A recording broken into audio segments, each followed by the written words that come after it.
बिस्मिल्लाहिर्रहमानिर्रहीम। अस्सलाम वालेकुम नाज़रीन।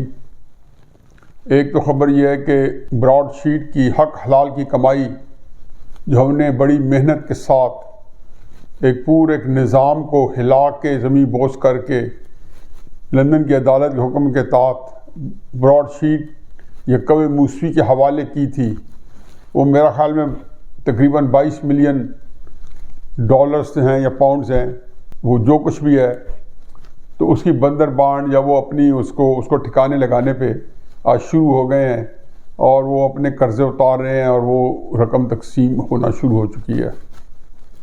ख़बरें और भी हैं जो सिवाय इसके कि मायूसी आम करती हैं।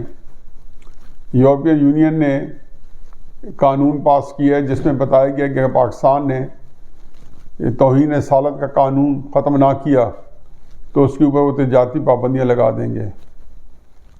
हमारे वज़ीर आज़म साहब जो बार बार फरमाते हैं मैं यूरोप को जानता हूँ, यानी कि और कोई नहीं जानता।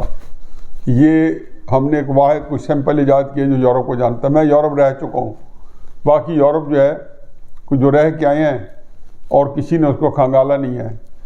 किसी सोसाइटी को जांचने के लिए, परखने के लिए, उसके पूरे तारीख़ी पस मंज़र को समझने के लिए एक तालीम का होना ज़रूरी है, एक इंटेलेक्चुअल कैपेसिटी का होना ज़रूरी है। वगरना आप सोसाइटियों का, उनके मिजाज का, उनकी आइडियोलॉजी का ये तयन करना आम आदमी नहीं है। मैं कई दफ़ा कह चुका हूँ कि इसको तो खैर क्या आदमी समझाया अपने वज़ीर आज़म को। वो कहते हैं ना कि जहालत नेमत गैर मुतरक़ब है, या वो कहते हैं ना इग्नोरेंस इज़ ब्लिस। तो इनका बहरहाल इनके लिए मौजे हैं, जो मर्जी कर लें, इनके पास क्या जाता है। आज ऐन जुम्मे के वक्त में जबकि रमज़ान शरीफ का जुम्मा था तो वो उनके जलसे की तकरीर जारी थी। आप मस्जिदों को जा रहे थे और वो लाइव टेलीविज़न जो है बजाय नमाज़ें दिखाने के रमज़ान शरीफ के जुम्मे की, वो वज़ीर आज़म की तकरीर लाइव टेलीकास्ट करने मजबूर थे। 1:30 बजे चौबन पे थी तकरीर, उनकी शुरू हुई थी और शायद पता नहीं कितनी देर लास्ट की होगी क्योंकि लोग जुम्मे के लिए उठ गए थे। तो ये तकरीर फरमा रहे थे और रमज़ान का जुम्मा था। जिनको ये नहीं पता कि औकात नमाज काम होते हैं और जुम्मे के खसूसन जो रमज़ान शरीफ का उसमें होते हैं या नहीं होते, तो उनको उनके किस बात का कि जी यूरोप के बारे में मैं जानता हूँ या नहीं जानता हूँ। मैं हमेशा कहता हूँ कि एक तसलसल आ रहा है कि वहाँ अगर लोगों का बुरका उतरवाया गया है, निकाब उतरवाया गया है, स्काफ उतरवाया गया है। कमाल अतातुर्क को जब उन्होंने इंस्टॉल किया उस्मानी सल्तनत ख़त्म करने के बाद, तो सबसे पहले वहाँ पे क्या ख़त्म किया, अरबी ज़ुबान ख़त्म की, तुर्की में अज़ानें बंद कराई, मस्जिदें बंद कराई, फर्नीचर रखवा दिया गया और औरतों का हिजाब उतरवाया गया।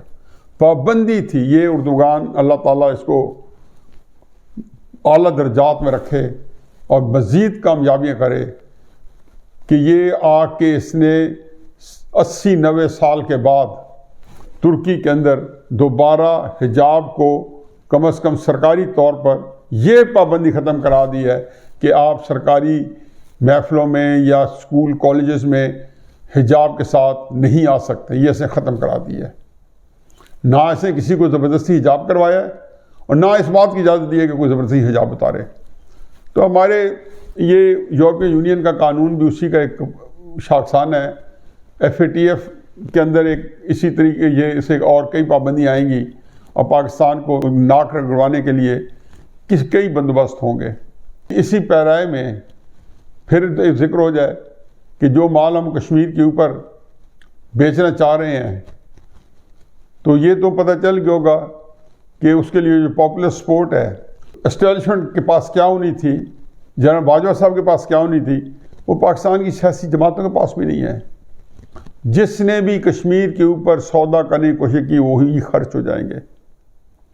चुनाचे ये जो कुछ वहाँ हो रहा है, जो कुछ FATF में हो रहा है, जो कुछ हमें मजबूर किया जा रहा है भारत के साथ पींगे बढ़ाने के लिए दोस्ती की, और कश्मीर के ऊपर जो नए से नए हमें जो डॉक्ट्रिन आ रहे हैं, नए से नए फार्मूले आ रहे हैं, ये सारे के सारे ये वो उसी हमारी बेचारगी का, हमारी कस्मकुर्सी का, हमारी जुर्म ज़ईफ़ी का।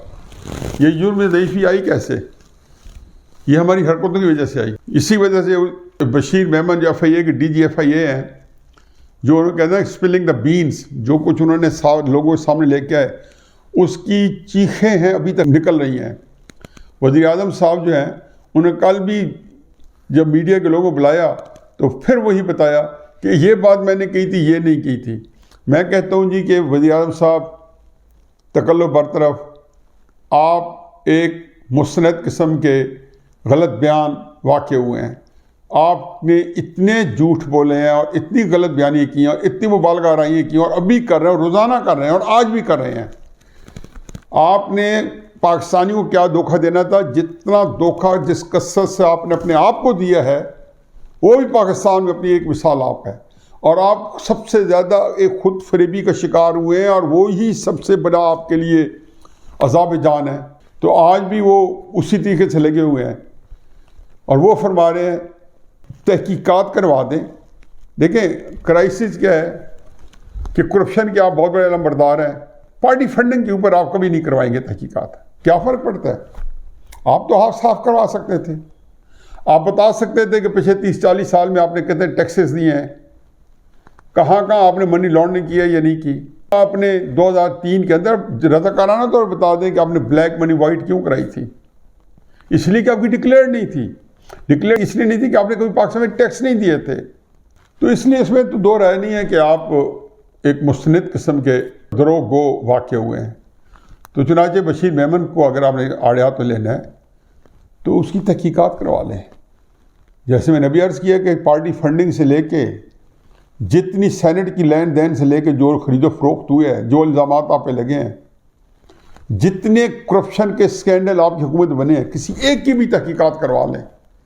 मैं कहता हूँ चीनी के ऊपर जिस ज़माने में ये सब्सिडी दी जा रही थी और जिस ज़माने में एक्सपोर्ट की जा रही थी, आपकी और उस्मान बुज़दार के टेलीफोन की उस ज़माने की व्हाट्सएप कॉल जो है ना उसको फोरेंसिक करा लें कि ये किसी हदायत पे हुई। लेकिन वो कहते हैं ना कि जो पानी जो है जहाँ जो नीचे उसी की तरफ गिरता है, तो बेचारे जो कमज़ोर हैं, मफलूकुल हाल हैं, उन्होंने भुगतना है। अब सारे बशीर मेमन को आड़े हाथों ले रहे हैं, उसकी बातों का जवाब नहीं दे रहे। कभी इधर कभी आए मैं शेख ख्वाजासो की बात हमने की थी, फलां बात नहीं की थी। आप जो है कि जी फर्स्ट लेडी की तस्वीर क्या आ गई। भाई तस्वीरें हर एक का एक माजी है, एक मुस्तकबिल है, कोई तस्वीरें आती हैं नहीं आती हैं। अगर किसी ने गलत छापी है, झूठी छापी है, ज़रूर उसकी सज़ा मिलनी चाहिए। लेकिन दहशत गर्दी के मुकदमे रियासत मदीना में, क्योंकि जो जुर्म हुआ ताकतवर के ख़िलाफ़, तो ये इस तरीके से बशीर मेमन वाला मामला भी मेरा नहीं ख्याल ठंडा होगा।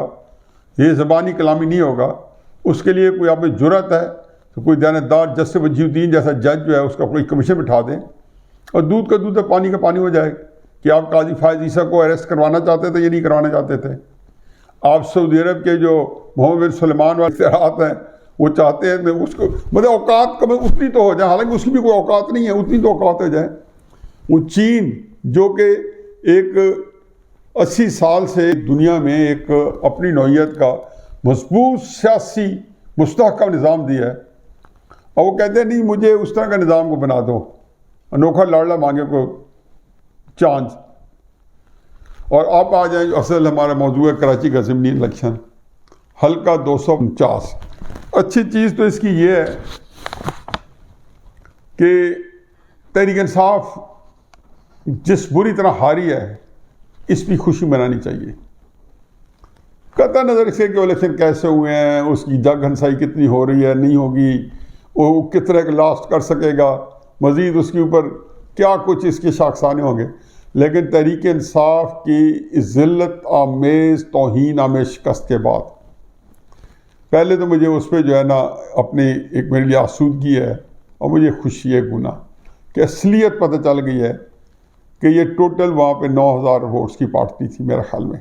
मैंने अपने तरीके से ऑन ए लाइटर नोट एक अलजेब्रिक एक्सप्रेशन बनाए हैं कि मसलन अलजेब्रिक एक्सप्रेशन में ये है कि 3 फैक्टर्स जो अमल थे। एक दफ़ा फैसल वाडा साहब ने वोट्स लिए, हमारा वहाँ पे पूरी कौम का दावा है कि RTS ने भी कुछ वोट डाले, और फिर अब अमजद आफरीदी साहब के वोट्स हैं।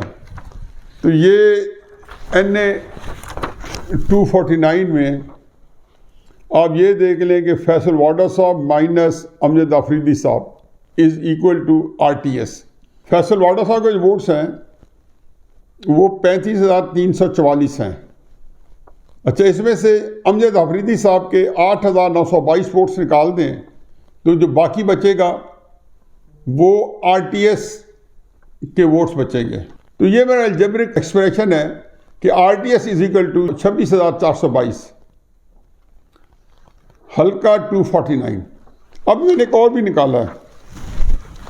अब वो एक और ज़ुमरे में इसकी मैंने कैलकुलेशंस किया है कि हमारे पास जो रिज़ल्ट्स आए हैं वो तकरीबन 65,000 वोट्स हैं, जिनमें से पीपल्स पार्टी के कैंडिडेट जो है जिसको बाजार यही लगता है जितवाया गया है, इल्ज़ामात भी हैं, 16,156 और PMLN 15,473 और फिर तीसरे नंबर पे TLP और चौथे नंबर पे PSP और पाँचवें नंबर पे मौसूफ़ा तहरीक इंसाफ।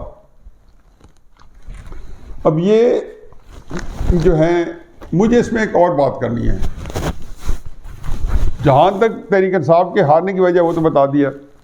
अब मैंने एक जनरल बात करना चाहता हूँ कि मुस्लिम नून अगर वहाँ से जीतती तो ये 249 की सीट नहीं थी। इसने पाकिस्तान की सियासत पे दूररस नताइज मुरतब करने थे। नवाज शरीफ साहब को कराची से मैंडेट मिलने हालात में इसने पाकिस्तान की सियासत का एक नया रुख बताना था, और यही सर्वेज बता रहे थे। हमेशा सर्वेज में अमूमन हुकूमत को एक फेवर ज़्यादा टिल्ट होती है। इसके बावजूद एक सर्वे में नवाज शरीफ ज़्यादा था, एक दो सर्वे में तहरीक इंसाफ के साथ नेक टू नेक था। पीपल्स पार्टी सर्वे में कहीं नहीं पाई गई थी। अब उसको जितवाना कोई चंबे की बात नहीं है। ये जितवाने वाले चूँकि ना तहरीक इंसाफ वाले हैं, ना मुस्लिम यून वाले हैं, ना पीपल्स पार्टी वाले हैं, ना सियासी जमातें होती हैं। ये जितवाने वाले जो हैं वो ही हैं जिन्होंने RTS को चलाया था, जो हमेशा जो है ना इसका सिर अपने सर पे बांधते हैं, जो हमेशा समझते हैं कि जी पाकिस्तान के अंदर जो फ्री एंड फेयर इलेक्शन हैं जिस तरीके से हम करा सकते हैं कोई नहीं करा सकता। लेकिन सिर बांधने वालों ने ये सोचा कि नवाज शरीफ को अगर कराची से हरवाया जाए तो शायद उनका ख्याल हमेशा ये होता है कि उनको पंजाब तक महदूद रखा जा सकेगा। अब इसके ऊपर मैं बात करता जाऊँ। ये जो एक वफाकी पार्टी होती हैं ये एक नेमत होती है। जब भी वफाकी पार्टियाँ तब्दील हुई हैं, जैसे all Indian Muslim League, Pakistan Muslim League बनी थी और फिर उसको मुख्तलिफ पार्टियों में तकसीम किया गया था उसकी हैसियत ख़त्म करने के लिए कि पंजाब के अंदर एक रिपब्लिकन का फ्रंट बनाया गया था, कहीं पे जुगतू फ्रंट बनाया गया था, फिर अवामी लीग सुरवर्दी की निकली थी वहाँ से और बेशुमार पार्टियाँ निकली थी। उसका क्या नतीजा निकला? वफाक टूट गया, मशरक़ी पाकिस्तान अलग हो गया। लेकिन जो जराइम पेशा लोग थे ये काम किया, वो कब्र में अपनी नींद सो रहे हैं और उनके ऊपर लोग जाके उनकी जन्नत में जाने की दुआएं भी शायद करते हैं और अल्लाह करे कि चले जाएं, मुझे उसमें नहीं है, अल्लाह माफ़ करने वाला है, अल्लाह ने किसी का फैसला करना है। लेकिन जो पाकिस्तान के साथ करके गए हैं कि पाकिस्तान तोड़ने के ज़िम्मेदार पाकिस्तान की ज़िम्मेदार, और उसकी सबसे पहली वजह क्या बनी? वफाकी पार्टियाँ तोड़ी। भले से पीपल्स पार्टी जैसी थी, एक वफाक की पार्टी थी, उसको सिंध तक महदूद कर दिया गया बड़ी हिम्मत से और मेहनत से। फिर मुस्लिम लीग नून जो है वो एक वफाक के तौर पे आई, फिर उसको बताया गया कि तुम्हारी औकात क्या है और तुम पंजाब तक महदूद हो जाओ। बलूचिस्तान के अंदर बाप ने बाप को जन्म दिया है और इसी तरीके से KP के अंदर एक और किस्म का निज़ाम चल रहा है जहाँ पे कभी किसी के एक को कर दिया, कभी दूसरे को आगे कर दिया, कभी तीसरे को कर दिया। तो इनके इशारे आबरू पे जो पार्टियाँ आगे चलती रही हैं, पीछे हटती रही हैं और कराची के नताइज जो हासिल किए हैं, ये नताइज पीपल्स पार्टी को 2018 में भी दिलाए थे। क्योंकि मत भूलें और कौम को याददाश्त अपनी इंटैक्ट रखनी होगी कि 2018 के इलेक्शन से पहले जब उसकी कैंपेन चल रही थी तो पीपल्स पार्टी और तहरीक इंसाफ इकट्ठे थे। मत भूलें लाहौर का वो जलसा जिसमें इमरान, कादी, जरदारी भाई भाई के नारे लगे थे और इन तीनों ने उस जलसे में इकट्ठे खिताब फरमाया था। चेयरिंग क्रॉस लाहौर में बंदों की तादाद में ना जाए 400 बंदे बैठे थे, वो मकबूलियत बहुत ज़्यादा थी। बलूचिस्तान की हुकूमत भी उसी ज़माने में गिराई जा रही थी। तो उसमें पीपल्स पार्टी को 2018 में भी अपनी औकात से ज़्यादा दिया था। वो कहता है हिस्सा बकदर जुस्सा से कुछ ज़्यादा। तहरीक इंसाफ इस बात में ही नाराज़ थी क्योंकि आखिर में इमरान खान साहब चूँकि लालची वाक़े हुए हैं तो और दूसरी कई उनकी और कंसिडरेशन थी, तो पीपल्स पार्टी को जैसे मक्खन में से बाल निकाल के फेंकते हैं वैसे फेंकवाया और एस्टेब्लिशमेंट को उसी पता चल गया कि जी अब उनको इमरान खान साहब की शराइत पे कुछ काम करने होंगे, क्योंकि इमरान ने बड़े खूबसूरत शाताना तरीके से अपने कार्ड सियासी खेले, जिसमें अक्सर बुज़दार का जिक्र होता है कि किस कमाल महारत से उन्होंने बुज़दार को बिठा के और मूंग दल रहे एस्टेब्लिशमेंट के सीने के ऊपर बैठ के। चुनाचे 2018 में बावजूद है कि पीपल्स पार्टी को ज़्यादा हिस्सा मिला, लेकिन वो पूरे निज़ाम का हिस्सा ना बन सके क्योंकि इमरान खान ने उनको साइड लाइन कर दिया। अब जब ये पीडीएम की मूवमेंट चली है तो देखते नहीं है कि पीपल्स पार्टी का फोकस जो है वो इमरान खान है और यही एस्टेब्लिशमेंट चाहती है और चाहती है कि सियासी जमातें आपस में लड़ें। मुस्लिम यूनियन ने अलबत्ता हिसाब बराबर किया हुआ है कि इमरान खान साहब के लिए भी हिस्सा रखा हुआ है और एस्टेब्लिशमेंट के भी हिस्सा रखा हुआ है। तो ये वही शराकतदारी है जिसके तहत पीपल्स पार्टी ने इस्तीफे नहीं दिए। पीपल्स पार्टी रावलपिंडी में धरना देने से इनकारी है, रावलपिंडी जाने से इनकारी है। पीपल्स पार्टी ये मानने से इनकारी है कि एस्टेब्लिशमेंट का कोई रोल है। इसी की वजह से जब 2018 के इलेक्शन में जब फजल रहमान साहब कहते थे कि इसको ज़रा और तरीके से हैंडल किया जाए असेंबली में बैठने के बजाय, तो पीपल्स पार्टी ने सारी चीज़ें एक तरफ रख दी। मुस्लिम नून में भी उनकी सपोर्ट थी। शहबाज शरीफ साहब भी बहरहाल इस एक लिहाज से इक़्तिसादी जो है जिसको कहना चाहिए कि गठजोड़ करना चाहते थे हुकूमत के साथ। ऑफरें तो उन्होंने बहुत की। इमरान खान साहब की मर्ज़ी है कि उन्होंने उनको दरखो इतना नहीं समझा, उन्होंने एक सर्व साइड पर रखा। चुनाचे 249 का जो इलेक्शन है इस पर किसी को कोई ना परेशान होने की ज़रूरत नहीं है। ये 2018 का इलेक्शन का एक तसलसल है। जब एक एक्सप्रेशन मैंने दिया है जिसके 26,000 वोट्स उसको ले गया था RTS 2018 में, अगर वो नहीं भी मिलेंगे और पीपल्स पार्टी को जब उन्होंने इलेक्शन लड़वाया और पीडीएम ने एक असूल तय किया था पीडीएम की तहरीक से पहले कि जो नंबर 2 आएगा वही लड़ेगा इलेक्शन, उसी वायलेशन की थी, तो किसी के कहने पे किया था। और जिन लोगों ने इलेक्शन लड़वाया था वो इलेक्शन जितवाना जानते हैं। ये इलेक्शन जितवाने की जो महारत है ये पाकिस्तान की कैंसर है। जो इनकी महारत जो है वो कमाल फन पे पहुंचती जाएगी, पाकिस्तान भूलता जाएगा। आज ये महारत सिक्का बंद हो चुकी है और पाकिस्तान जां बलब है। अब ये इशारा देना या ये अपनी तरफ से मैसेज देना कि हम मुस्लिम नून को कराची में नहीं घुसने देंगे, सिंध में नहीं घुसने देंगे।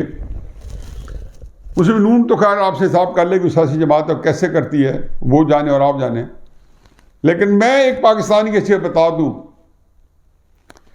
कि ये पाकिस्तान के खिलाफ जो घिनौनी साजिशें हैं इसका इख्तिताम बहुत ही घिनौना है। और ये घिनौना हिसाब है वो आपको चुकता करना है जिन लोगों ने ये मुजरमाना काम शुरू किए हुए हैं 70 साल से और आज तक उसे बाज नहीं आ रहे। वमा अलैना इल्ला अल बलाग।